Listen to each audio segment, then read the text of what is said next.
끝날 때까지 끝난 것이 아니다. It ain't over till it's over 라는 유명한 말이 있습니다. 이건 요기베라라는 전설적인 야구 선수이자 감독이 남긴, 야구 경기에서 남긴 이야기입니다. 끝날 때까지 끝난 것 아니다. 그러니 최선을 다해보자. 그런 의도를 담고 있는데요. 이 말은 야구에서 나온 말이고 또 야구 선수들에게 한 말이지만 야구에만 해당되는 말은 아닌 것 같아요. 사실은 거의 모든 스포츠에 이 말이 적용되기도 하고 또 우리 사람의 인생에도 이 말을 얼마든지 적용할 수 있다라고 생각합니다. 특별히 우리 그리스도인에게 이 말이 참 적합한 말이 아닌가라는 생각을 하고요. 특별히 나오미의 인생에도 이 말을 그대로 적용해 볼 수도 있지 않을까라는 생각을 해 보았습니다. 룻기를 통해서 나오미의 인생을 쭉 살펴보면서 자주 제가 떠올랐던 말이 사실은 이 끝날 때까지 끝난 것이 아니다라는 이 스포츠 용어였습니다. 사실 이 파란만장한 나오미의 인생에 이 스포츠를 그대로 직접적으로 적용한다는 것은 사실 말이 되지 않죠. 나오미가 노년에 손자를 얻었죠. 근데 보면 아들을 얻었다 이렇게 표현되어 있지만 어쨌든 그렇게 손자를 얻었다고 해서 그녀의 모든 인생이 한 방에 다 뒤집어진 것이다라고 말하기 좀 어렵고 또 그녀가 살아오면서 받았던 그 아픔, 상실 그것이 한꺼번에 다 해결되고 다 씻은 듯이 사라졌다라고 말할 수도 없지요. 그럼에도 불구하고 나오미 인생 끝자락에 손자를 얻어서 정말로 삶이 이렇게 다시 채워지는 경험을 한 것에는 우리가 부인할 수 없는 사실이죠. 그것은 부인할 수 없는 사실입니다. 그런 점에서 볼 때에 이 요기베라의 이 말을 나오미에게도 적용해 볼 수 있지 않을까라고 생각해 보았습니다. 나오미가 정말로 남편을 잃고 두 아들을 잃고 난 다음에 다시 그녀의 인생이 회복하고 차오르게 될 것이라고 생각한 사람은 아무도 없었습니다. 그런데 끝날 때까지 끝난 것이 아니라는 말처럼 텅 빈 채 끝날 것 같았던 나오미 인생이 정말로 다시 채워지거든요. 그 인생을 보면서 우리 시간에 우리 그리스도인은 그러면 어떻게 살아가야 될까라는 이 관점을 가지고 하나님의 말씀을 함께 나누고 싶습니다. 말씀 속에서 우리 하나님의 음성을 듣고 또 우리가 우리 인생을 어떻게 보아야 되며 어떻게 살아가야 하는지 그 대답을 함께 찾고 은혜를 나누면 좋겠습니다. 이 본문을 보면 드디어 보아스와 룻과 보아스가 결혼을 하는데 이 보면 또 되게 재밌어요. 결혼을 하고 아내로 삼고 들어갔더니 결혼하자마자 바로 임신했다. 바로 아이를 가졌다. 그리고 아들을 낳았다라는 사실을 보여주고 있습니다. 이게 그냥 자연스러운 일처럼 보이긴 하지만 그래도 이 사실을 우리가 좀 주목해야 될 이유는 룻의 과거 이력 때문에 그렇습니다. 룻이 아기를 이전에 가졌나요? 못 가졌어요. 몇 년 동안? 10년 동안. 10년 동안 무려 아이를 갖지 못했습니다.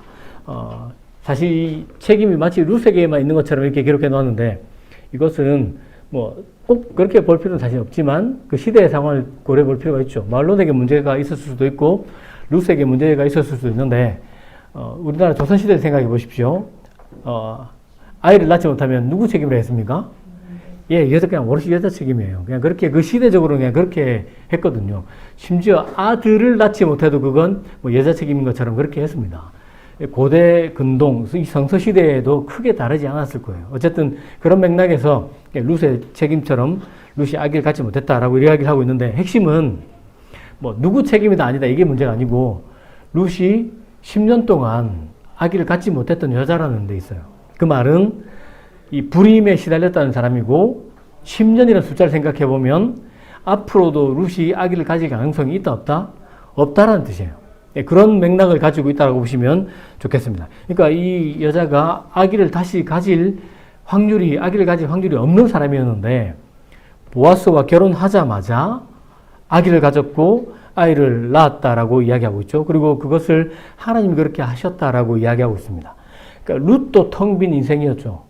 그녀도 텅 빈 인생이었고 앞으로 다시 채워질 거라 생각하지 못했는데 하나님으로 인해서 텅 빈 룻이 가득히 채워지는 단 한 번도 자궁이 채워지지 않았던 여자가 그 자궁의 씨앗이 열매가 맺히는 그것을 보여주면서 텅 빈 인생처럼 끝날 것이라 생각했던 룻이 가득히 채워지는 모습을 보여주고 있습니다. 이것은 룻기 2장 12절 말씀을 우리가 떠올리게 하거든요. 룻기 2장 12절을 보면 보아스가 룻에게 하는 어떤 말이 있습니다. 그 말이 이렇습니다. 여호와께서 내가 행한 일에 보답하시기를 원하며 이스라엘의 하나님 여호와께서 그의 날개 아래로 보호를 받으러 온 내게 온전한 상 주시기를 원하노라 하는지라. 여기 온전한 상이라는 자체가 구약의 맥락에서 보면 아기를 갖는 것을 말해요. 그러니까 룻은 아기를 가질 수 있는 상황이 아니었는데 보아스가 여호와의 날개 아래로 피하여 온 내가 온전한 상 받기를 바란다. 하나님께서 그렇게 너에게 상을 베풀어 주시기를 바란다라고 이야기를 했는데 실제로 그렇게 됐습니다. 근데 여러분 이게 굉장히 주목할 이유가 있는 것이 룻이 어디 출신입니까? 모압 출신이에요. 모압 출신. 이 신명기 23장 3절을 보면 암몬과 모압 사람은 영원히 여호와의 총회의 성회에 들어오지 못한다라고 이렇게 기록해 놓았거든요. 그 모압 출신 여자가 하나님의 날개 아래로 피해요. 하나님의 은혜를 구하면서 하나님께 돌아왔더니 하나님이 그 모압 출신 여자마저도 복을 주시고 실제로 어떻게 성회에 들어오지 않습니까? 가득히 채우시고 성회에 들어오는 이런 모습을 보여줍니다. 그러니까 이게 보아스가 룻에게 했던 말이 그대로 이루어졌다는 것을 알 수 있고 또 하나님이 정말로 하나님께 피하는 자라면 누구라도 복을 주시고 은혜를 주시는 분임을 다시금 보여주는 그런 말을 할 수 있습니다. 근데 이게 룻이 아들을 낳았는데 이것은 룻을 가득 채운 사건이었죠. 정말로 룻은 이 아들을 낳아서 정말 가득 채워졌거든요. 근데 이 낳은 아들이 룻만 가득 채운 것은 아닙니다. 정확하게 이 아들은 나오미에게로 방향이 흘러가고 있고 텅 비었던 나오미의 삶을 가득히 채운 아기였다는 것을 보여주고 있습니다. 그 증거가 있는데 본문에 등장한 마을 여인들이 그 증인을 할 수 있습니다. 마을 여인들이 룻이 아기를 낳았는데 그 아기를 나오미에게 적용하고 있고 보십시오. 나오미에게 아들이 태어났다라고 그렇게까지 이야기를 하고 있거든요. 그러니까 이 아기가 나오미 인생을 가득히 채웠다라고 그렇게 노래하고 있습니다. 이것을 좀 자세히 볼 필요가 있는데 이 장에 보면 나오미가 룻과 함께 그렇게 베들레헴으로 돌아왔을 때에 가장 그 장면을 먼저 본 사람이 누구입니까? 마을 여인들이죠. 그리고 이가 정말 우리가 기억하는 나오미가 맞아? 라고 탄식했던 사람들이 누구죠? 마을 여인들입니다. 뿐만 아니라 텅 빈 인생으로 전락한 나오미의 모습을 보면서 가장 큰 충격을 받았던 사람들도 마을 여인들이고 그 나오미와 함께 주저앉아서 눈물 훔치고 같이 아파했던 사람들도 마을 여자들입니다.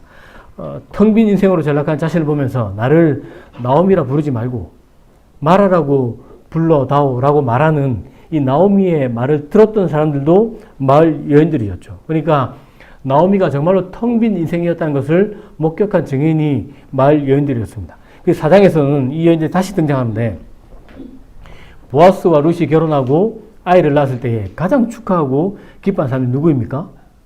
마을 여인들이에요. 나오미를 가득 채운 분이 여호와 하나님임을 고백한 사람도 마을 여인들입니다. 룻이 아기를 낳았는데 그 아기에게 이름을 누가 지어주죠? 본문을 보면 마을 여인들이 이름을 지어주었다라고 그렇게 기록해 놓고 있습니다. 이름을 붙여주는 것도 마을 여인들입니다. 텅 빈 인생으로 전락한 나오미를 목격한 이 마을 여인들이 아기 오벳으로 인해서 나오미가 가득히 차게 되었다라고 노래하고 증언한 사람들도 마을 여인입니다. 그러니까 정말 마을 여인들을 통해서 나오미가 이 아기를 통해서 가득히 차게 되었다라는 사실을 우리가 알 수 있고 또 성경이 그것을 보여주고 있습니다. 여기서 잠깐 이 오벳이란 마을 여인들이 지어준 오벳이란 이름에 대해서 좀 생각해 보고 싶습니다. 구약 성경에서 그 오벳뿐만 아니라 이 이름은 굉장히 중요한 뜻을 가지고 있어요.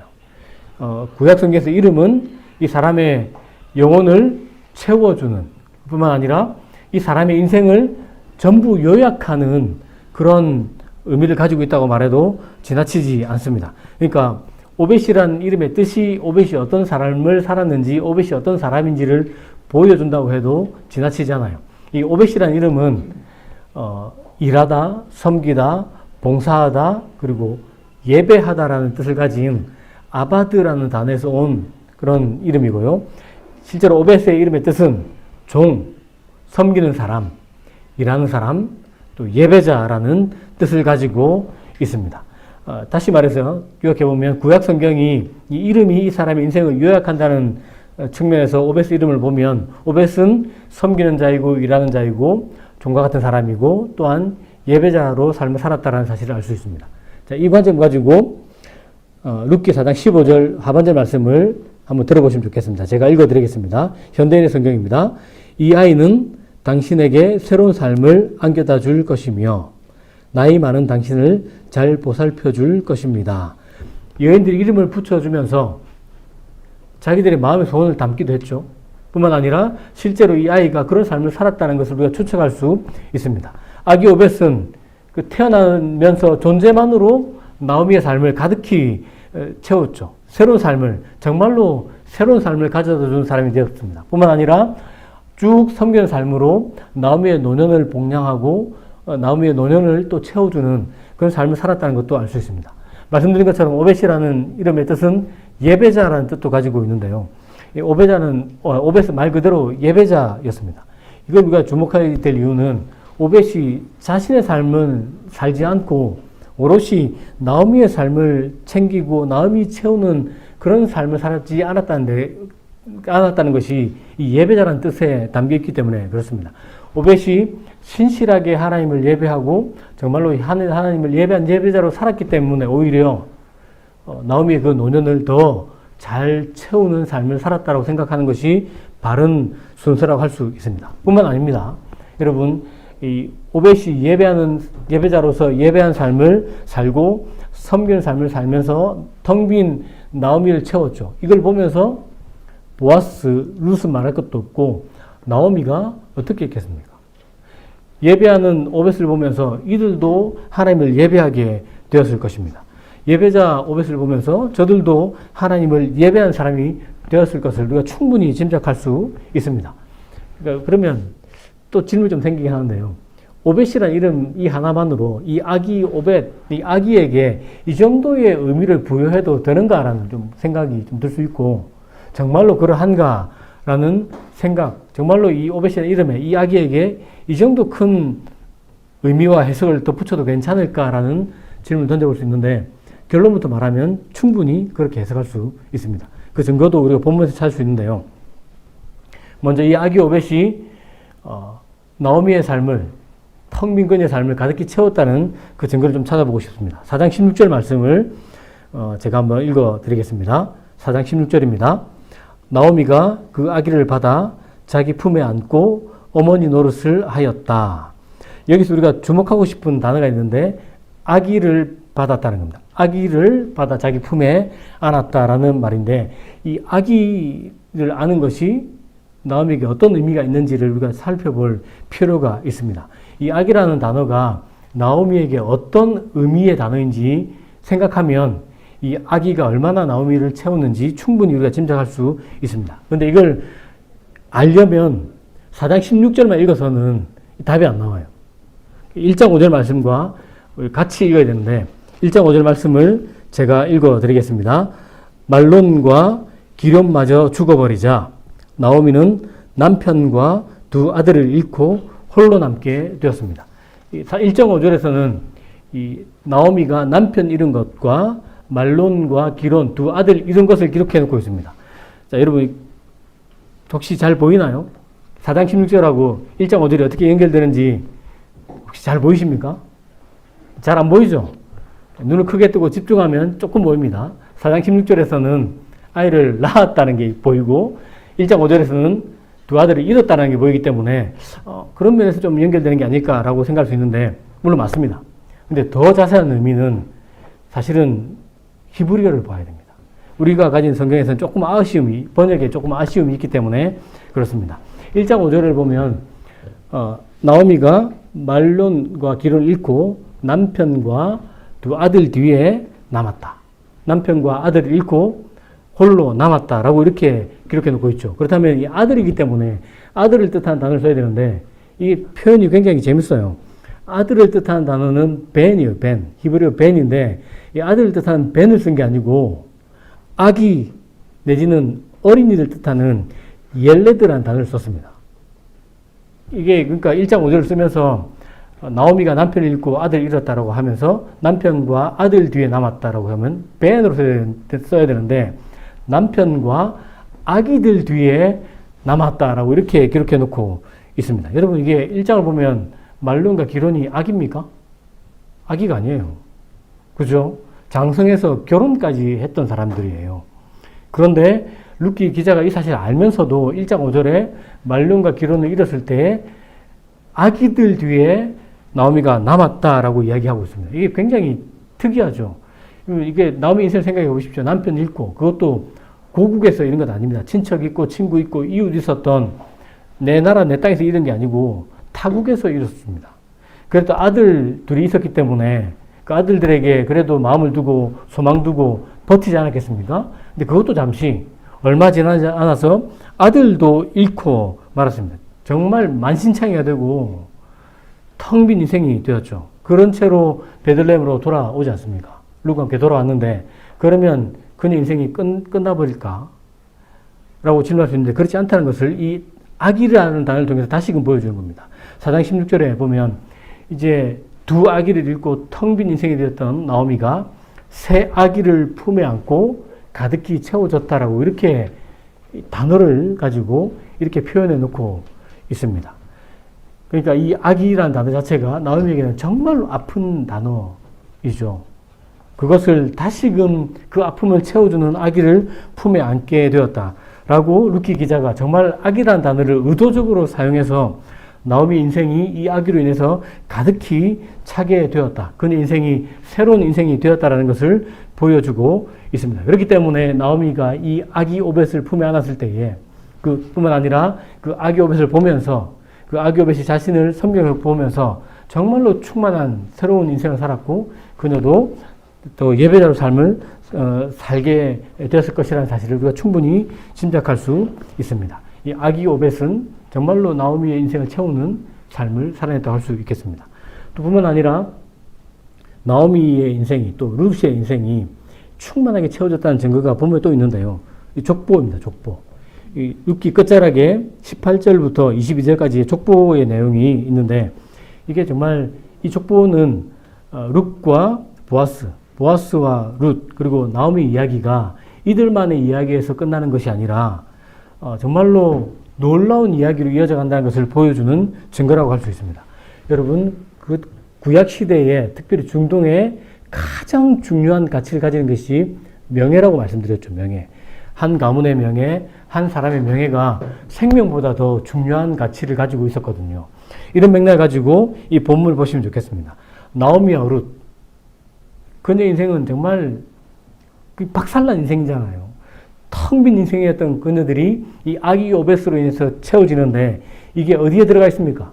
베레스에서 보아스로, 보아스에서 오벳으로, 오벳에서 다윗 왕으로 이어지는 족보 가운데 있다는 사실을 정말 정확하게 보여주고 있습니다. 다윗이 누굽니까? 이스라엘 왕 중에 최고의 왕이자 정말로 정말 하나님의 사랑을 독차지했던 그런 왕이라 할 수 있지 않겠습니까? 지금 우리는 이 족보가 어디에까지 이어지는 걸 알고 있습니까? 예수님에게까지 이어지잖아요. 이들의 족보 이야기가 다윗 왕에게만 연결된 것이 아니라 하나님의 아들 예수에게까지 이어지는 것을 우리는 알고 있습니다. 그렇기 때문에 하나님이 얼마나 룻과 보아스의 룻의 결혼을 이렇게 기뻐하셨는지 이들의 만남을 주목하셨는지 알 수 있고 또 이들 통해서 난 아기를 얼마나 주목하시는지도 알 수 있습니다. 이 족보를 나오미와 연결시켜 보십시오. 여러분 끝나버린 인생인 줄 알았는데 인생 노년에 얻었던 이 아기가 이스라엘 역사에서 가장 주목받고 존경받는 다윗 왕의 할아버지였습니다. 족보 그 족보를 통해서 하나님의 아들 예수 구원자 예수가 이 땅에 오셨지 않습니까? 그렇기 때문에 이 끝자락에 붙어있는 이 짧은 족보가 이 나오미의 마음을 얼마나 가득히 채우는지 나오미를 얼마나 새롭게 했는지 룻과 보아스와 나오미의 삶을 완전히 채워주었고도 흘러넘침이 있다는 것을 잘 보여주고 있습니다. 그렇기 때문에 보아스와 룻 그리고 나오미는 텅 빈 인생에서 가득 찬 인생으로 그리고 가득 찬 인생을 사는 사람이 어떤 삶을 사는지 잘 보여주는 뿐만 아니라 가득 찬 인생에서 또 누군가를 채운 삶을 사는 그리스도의 모습을 잘 보여주고 있다고 해도 지나치지 않습니다. 여러분, 우리가 룻기 이제 끝자락 마지막 시간인데요. 룻기를 마치면서 우리가 반드시 기억해야 될 것이 여기에 잘 정리되어 있습니다. 여러분, 우리가 그간 살펴본 것처럼 룻도 그랬고 나오미도 그랬고 텅 빈 인생이었죠. 그 끝장나버린 그녀를 가득 채운 분이 누구입니까? 하나님이죠. 그렇기 때문에 룻기는 텅 빈 인생을 채우는 하나님의 이야기라고 말할 수 있습니다. 여러분, 모압 출신마저도 가득히 채우시는, 모압 출신의 과부마저도 가득히 채우시는 분이 하나님임을 보여주는 이야기가 룻기라고 할 수 있습니다. 그렇기 때문에 룻기를 읽을 때마다 하나님이 얼마나 넉넉하신 분인지, 너그러우신 분인지, 얼마나 선하고 좋으신 분인지를 우리가 기억해야 하겠습니다. 왜냐하면 우리가 이 낯설고 당혹스러운 세상 살다 보면 원하지 않지만 우리도 곤고한 날을 만날 때가 있습니다. 내 인생이 텅 빈 것 같은 순간을 만날 때가 왜 없겠습니까? 있거든요. 그때마다 우리가 기억해야 될 것은 우리에게 돌아갈 곳이 있다는 겁니다. 베들레헴으로 돌아갈 수 있고, 우리에게 날개를 펴서 덮으시는 하나님께로 돌아갈 수가 있고, 정말 우리의 생명의 떡이 되시고 우리의 빵집이 되신 예수에게로 돌아갈 수 있다. 그때마다 예수께서는 우리를 다시금 채우실 것이고 또 채우실 것이라는 사실을 반드시 기억하면서 날마다 때마다 그 예수님의 품을, 그 하나님의 품을 파고드는 우리가 되어야 되겠습니다. 룻기를 마치면서 우리가 정말로 붙들어야 될 진리가 아직도 한 가지 더 남아있는데요. 하나님이 이 텅 빈 인생을 어떻게 채우시는가 하는 점입니다. 여러분, 룻기를 보면서 여기에 하나님의 정말 어마어마한 기적이 보입니까? 입을 다물 수 없는 초자연적인 일이 막 일어나나요? 그런 게 하나도 없어요. 그런 일이 정말 하나도 없습니다. 하나님이 누구를 통해서 룻을 채우시고 누구를 통해서 나오미를 채우셨습니까? 보아스와 룻입니다. 평범한 사람들을 사용해서 하나님이 텅 빈 인생을 채워가시다라는 사실을 보여주는 것이 이 룻기 이야기입니다. 그 보아스와 룻을 사용했다는 말은, 보아스는 유력한 사람이었죠. 뭐 지금 사회로 치면은 좀 주목받는 사람, 뭐 지도자급이라 할 수 있겠고, 뭐 부자일 수도 있겠고, 권위 있는 사람일 수 있겠죠. 룻은 밑바닥 인생입니다. 밑바닥 인생. 정말 밑바닥 인생이라 할 수 있거든요. 하나님은 이 높은 사람을 통해서도 채우시고, 낮은 사람을 통해서도 채우시고, 남자를 통해서도 채우시고, 여자를 통해서도 채울 수 있다. 그런데 그 조건이 하나 있습니다. 그들이 어떻게 했습니까? 하나님을 경외하고 하나님의 말씀을 붙들었거든요. 하나님의 말씀을 두려워하고 하나님의 말씀을 붙들고 사는 그 평범한 사람을 통해서 하나님은 누군가를 가득히 채우신다. 그러니까 다시 말해서 이 자리에 있는 저와 여러분 모두를 통해서 하나님은 누군가의 인생을 가득히 채우신 분임을 보여주기도 합니다.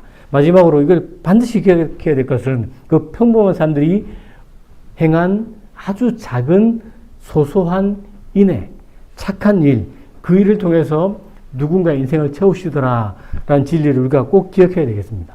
여러분, 평범한 사람을 사용하시는데 평범한 사람이 행하는 비범한 일이 아닙니다.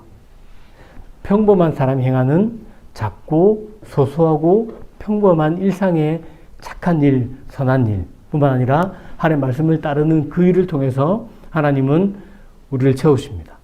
그것이 룻기가 보여주는 진리라고 할 수 있습니다. 그렇기 때문에 우리 그리스도인이 이 땅을 선하게, 바르게, 착하게, 다르게, 바르게 살아가야 할 이유입니다. 여러분, 너무 또 어렵게 생각할 필요는 없습니다. 룻기를 통해서 쭉 살펴봤던 것처럼 보아스가 자기 일에 성실했던 거죠. 뿐만 아니라 룻의 안전을 지켜주고 그녀에게 선을 베풀어주고 식탁을 베풀어서 식탁 공동체를 만들어 함께 먹고 마시고 즐거워하는 그런 일들, 물질과 마음을 나누는 일들, 누군가를 기억하면서 그들을 식탁에 초대하는 일들 뿐만 아니라 어떤 사람을 기억하면서 그들을 위해서 기도하는 것, 선하고 착하고 바른 말, 격려하는 말, 위로하는 말 하는 이런 일들을 통해서 하나님은 텅 빈 누군가의 인생을 충분히 흘러넘치도록 채우실 수 있는 분임을 보여주는 것이 룻기 이야기입니다. 그렇기 때문에 여러분, 이 룻기를 읽을 때마다 하나님이 어떤 분이신지 기억하시면 좋겠습니다.